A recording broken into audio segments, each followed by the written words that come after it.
Okay, good evening.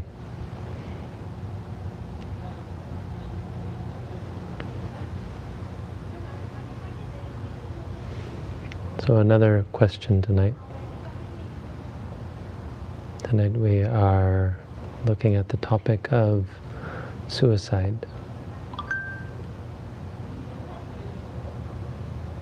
Someone asking for help.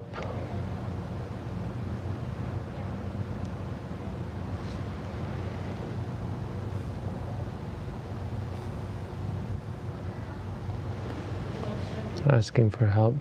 They are having thoughts of suicide and they don't know where to turn.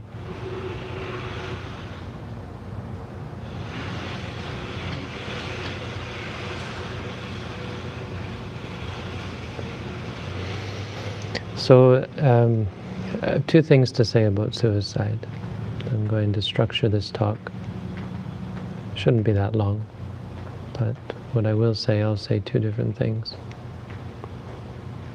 And then in each of those I have a few things to say. So the first thing to say about suicide is it doesn't fix the problem. Yes. People commit suicide because they believe that it's going to end suffering. It's going to fix the problem. The problem is suffering. And this is a generalization. This video I don't think is going to be applicable to all forms of suicide. Obviously there's many different reasons. But a common one, probably the most common, I think, there's suffering. And that's general, so it covers a lot of types of suicide or reasons for committing suicide. Suicide is something that we think will fix the problem. And so from a Buddhist perspective, I think it's not hard to guess where I'm going to go with this. Right? The very simple answer to why suicide doesn't fix the problem it does. The problem doesn't fix the problem it intends to, or it seeks to. Is because death isn't the end. Right? That's a basic Buddhist tenet.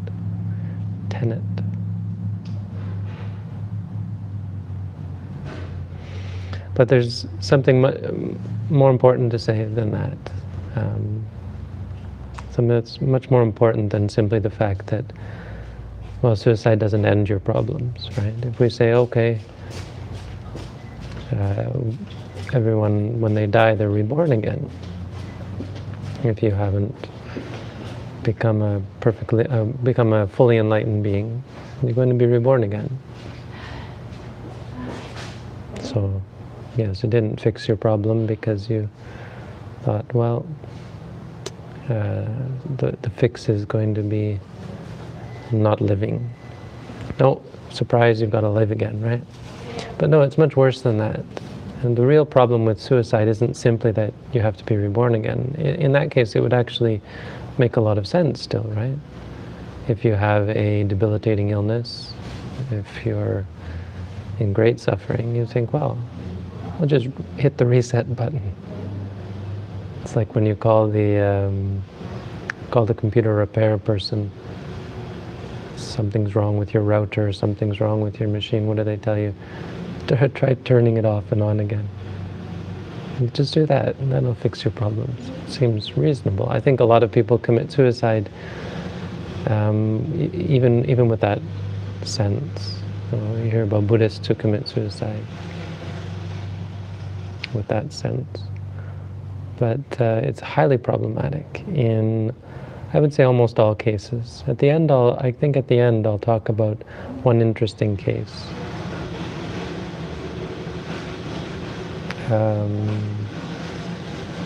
Yeah, maybe I'll talk about it in this section. Anyway, 3 reasons, 3 factors, 3 points to make about why suicide is especially problematic and a bad idea if you're trying to end suffering. The first is that, of course, suicide itself is a negative act. It's based on a negative perspective, and again, we're generalizing. But generally speaking, suicide is thought of, is considered from a perspective of negativity, disliking. Aversion is the root mental factor. Patigha. You don't like something, or you're afraid of something.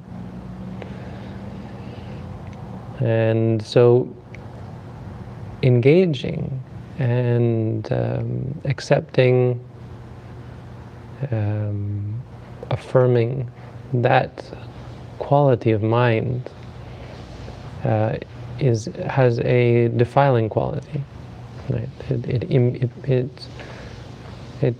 increases in the impurity in the mind. It leads to increased corruption in the mind. Meaning, the time we take to consider, to work ourselves up to killing ourselves is the acceptance and aligning ourselves with negative mind states, with corrupt mind states, with mind states that are averse to things. Now, aversion, if you're not familiar, it's a big problem in Buddhism because it's an unpleasant reaction to an experience, and by encouraging it, by augmenting it, by reaffirming it, right, you become more averse to the object that you don't like. Meaning, the next time it comes, and every time it comes, you become increasingly averse to it. It's why headaches can become debilitating. At first it's a headache, second time you get it. When you have chronic headaches, it can become something that as soon as the slightest pain comes, you're moaning and rolling on the floor, or can't get out of bed and that sort of thing. Not because of the pain actually, but because of your built up aversion to it. Now that goes with everything. Building up aversion, building up desire, building up arrogance, conceit, all these things, they're habit forming. And so you're forming a habit when you do this. The second point is that suicide itself, as an act, when you actually go through with it, is destabilizing, right? It's unnatural, it's violent. No matter how sort of peaceful you might make it, there are ways now, even in Ontario, Canada, where I'm from, apparently you can actually take an injection, you fall asleep and so on. But it's violent, even if done sort of peacefully, because it's a disruption. There are two ways to die, and they are distinct. One is your life force is cut off by suicide, murder, an accident, that sort of thing. And the other is you come to an end of your life force, sort of your karma, the karma of being born, the cause of whatever it was that led you to be born, has worn itself out.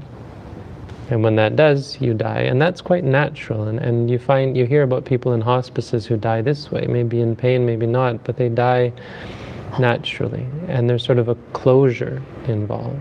Now, suicide doesn't give you that. Suicide is a disruption, an artificial death. And so it's disruptive, it's destabilizing. And the result of both of these, the third factor, is that not only are you reborn again, but because of the way that you've left this world, the way that you've left this life, you're much more likely to be reborn in a bad place, to be reborn to continue on in a bad way. Whatever comes to you in the future is probably not going to be favorable. Why? Because you've spent time and energy cultivating your aversion and delusion, usually, because there's usually a belief that there's nothing else. So you create this view that you've found closure and you've had enough and you're going into oblivion, right? There'll be nothing else. Which is, it's kind of like being suddenly caught off guard because you think it's over, right? If you die thinking, oh, I don't have to face anything, then everything, all the images that come when you die, your life flashing before your eyes, once the body ceases and all the mental activity that continues, usually is quite chaotic unless you've done some serious meditation. There's going to be a lot of different things coming up. You won't be prepared for that. You're like, wait, I thought it was over. What's this? Okay, wait, maybe it'll end now. Oh, it's not ending. What's going on? And it's quite overwhelming, right? Your rebirth you'll be very unprepared for your rebirth. Because you've cultivated negativity, because you've violently sort of disrupted the flow of things. So that's the first thing I would say about suicide. It doesn't fix the problem. It's not a very good solution. The second thing I will say, second of two things, and many of you have heard me say this sort of thing before, but suicide is a prime example of engaging in the very perspective of trying to find solutions to problems. Solutions to problems is not the teachings of the Buddha. Now, I'm giving my understanding of the Buddha's teaching, and you probably won't find the Buddha say it exactly like I say it, but based on my study of the Buddha's teaching, it's quite clear. Problems and solutions is part of the problem. Our perspective of things. This is a problem, I want to fix it, escape it, or hold on to it, find a way to fix it in place so it doesn't go away. All of this, trying to make good or maintain good, are based on reaction, are based on liking, disliking, are based on ego, me and mine.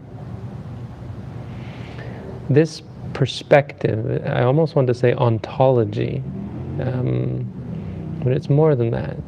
Our way of looking at the world, the way we see things, it's kind of an ontology. It's what exists, problems and solutions, right? Ontology deals with frameworks of existence, the way we understand things that exist. So a Buddhist ontology is not that there are problems and we have to fix them. Now, practically speaking, that's how most of us live. Everything is a problem and a solution. With suicide, there's a problem, I'm depressed, I'm in physical pain, or whatever. Physical pain, mental pain, it's usually one or the other. I gotta fix it, right? So we take on the perspective that, not in Buddhism, ordinary people take on the perspective that there are problems and we have to find some way to fix them. And so what we fail to see is that the very basis of that is not that there is a problem. It's that there is a thing, in fact an experience, and that's the Buddhist way of understanding it, and we perceive it as a problem. And we miss that step, we miss that aspect of it. We say there's a problem. Well, there's an experience, and you perceive it as a problem. Now, objectively, someone can look and say, oh yeah, that's a problem, and by the way we define problem, we could see it as a problem. But seeing things as problems is problematic. It's not a good way to see things, regardless of how you define problem and say there is a problem, there isn't a problem. It's not about what is, it's about your perspective. So once you have the perspective that something is a problem, you have two choices. Let's make it simple. We don't realize this. We say there's one choice. You have a problem. I see this as a problem. I see the problem. I have to fix it. Make it so that that thing that you perceive as a problem no longer exists, is no longer there. right? In some way, shape, or form, or is no longer the way it is. It's no longer problematic. The other option that the Buddha really pointed out is to change our perception. So a Buddhist ontology is not seeing problem, it is really about stopping to see problems and solutions, and to start seeing experiences and understanding, or perspectives, let's say. The understanding is maybe a good word, the way we understand something. And that's the point. We have the perspective that it's a problem, that's how we understand it. Rather than problems and solutions, there are experiences and understandings. And so understanding is it's the basis of the Buddhist practice. We try and really understand things, because our understanding that something's a problem is actually a misunderstanding. It's a problematic understanding. It's an understanding that leads to suffering for the reasons stated. It increases negativity, it leads to violent acts, and it ultimately leads to greater suffering in the future. So meditation practice is very much, mindfulness practice is very much about changing the way we look at things, so that when there is something that we perceive as a problem, we change the way we perceive it. Because seeing things as problems doesn't lead to a better life. It doesn't lead to peace, happiness. It doesn't lead to prosperity. It just leads to greater stress and suffering. It's not that, you might think, well, it's easy for you to say my life sucks, I have all these terrible things, I'm in debt, I'm sick, I have cancer, I'm dying. Now, I can't change any of that. I don't have an answer to fix all of those things, to change your situation. But I can say that much, perhaps all, of the problems that we face in the long term, life after life after life, are based on our reactions, based on our negativity, based on our defilements, our corruptions of mind.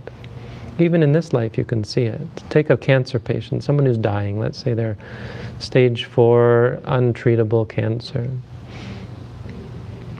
They have various choices. Let's say one choice they have is to be mindful, and mindfulness will bring them peace. It won't cure their cancer, not likely. I don't know. I think there are perhaps strange, odd cases where cancer somehow disappears or something through meditation, but I think it's probably very, very rare and strange. But for the most part, no, it's not about that. It's that the alternative is to moan and wail and maybe kill yourself. But to be mindful, if you choose to be mindful, you can actually free yourself from the suffering of even great pain. Take someone who is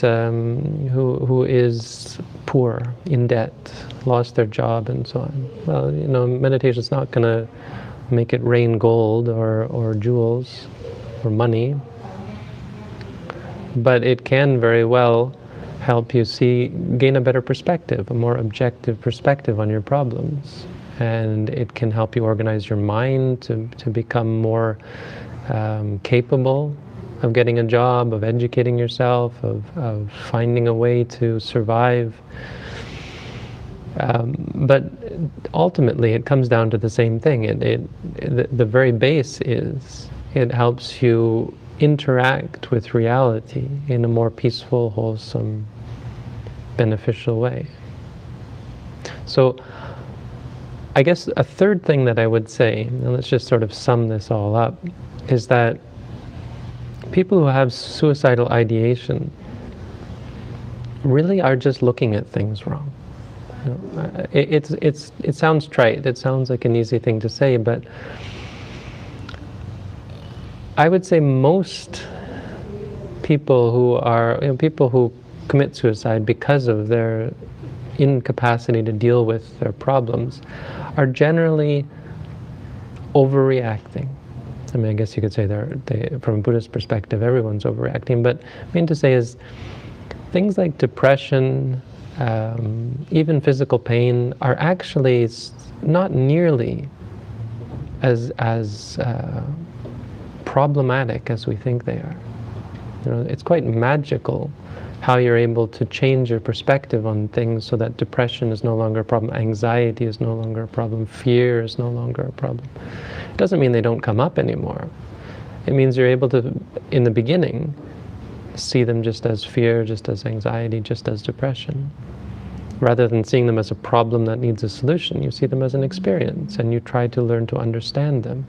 And when you change that to be your path, everything gets better.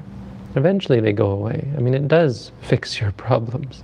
But because you change your perspective, you stop seeing them as problems. You stop focusing in that way. And you see pain as just pain, you see depression as depression. And it's, I can say from experience that it's quite surprising how we amplify our problems, how amplified they are in our minds, where things just seem like there is no way. And then you just switch and suddenly your mind goes, oh yeah, it's just an experience. Poof. It's suddenly no longer a problem. Mindfulness is like water. It just washes it all away, neutralizes everything. So I guess, as with everything else, people who have suicidal ideation should practice mindfulness meditation, but it should give a fairly good framework as to why it's especially applicable to people who have thoughts of suicide. Don't commit suicide, it's a really dumb idea. The last thing I would say, so I hinted at there was one thing I wanted to say, it's that there's one case where suicide, one way you could think of, no, I don't even want to say that. One example of how one might think that suicide was somehow beneficial. It's a very sort of roundabout way. It's that it apparently happened, that a monk tried to kill himself and he slit his throat. He slit his throat and died, and then they asked the Buddha, they said, oh, where was he born? Must have been in a bad place. And the Buddha said he wasn't reborn, he was an arahant. And it's a very confusing case because people say, oh wow, arahants can kill themselves. That's not the case. He cut his throat, and then he got so freaked out because he realized he was just an ordinary human being. He hadn't gained anything, and that he was going to go to hell. As he was dying, all these bad thoughts overcame him, and well, to some extent he freaked out. But more importantly, he pulled himself together as he was dying. And he became enlightened as he was dying. But the point is, because he saw how bad suicide was, and the only reason he was able to do it is because he'd done quite a bit of meditation in advance. So I think, I wanted to add that, the only reason I want to add it is because I think people might misunderstand in that way. Some Buddhist meditators might read that or hear about that or think about that. Maybe if I kill myself, I will, somehow it will lead to enlightenment or something like that. And it's certainly not the case. It's the exact opposite. Maybe when you start to kill yourself, you'll realize what a dumb idea it is, and maybe you'll stop yourself. Hopefully you will. Maybe you won't, and by some chance you've done an intense and sufficient amount of cultivation of wholesome states that you will, in the moments of death, be able to become enlightened. But I would say the odds are not in your favor, and you're much more likely to pass away and miss the opportunity to be reborn as a human. I think something, just as an addendum, that Buddhists will often say is that you're wasting this precious opportunity. Things like physician-assisted suicide, even potentially even DNR, do not resuscitate orders. Not because living in a coma without any brain activity is of any use, but because you just never know. And so I don't want to put a definite statement on things like DNRs and that sort of thing, but just that we shouldn't take them lightly, and we shouldn't take lightly the human birth, that we have this opportunity now. The Buddha's teaching is still here.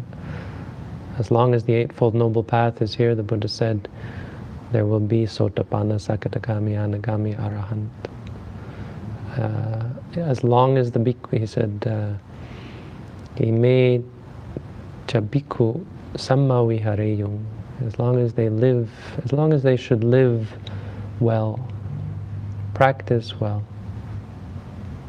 Samma vihareyung. Asunyo loko arahantehi asa. The world will not be devoid of arahants.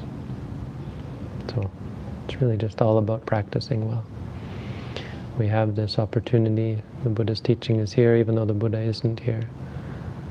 And we shouldn't take it lightly. So that's some thoughts on suicide. Thank you all for tuning in and listening. I wish you all the best.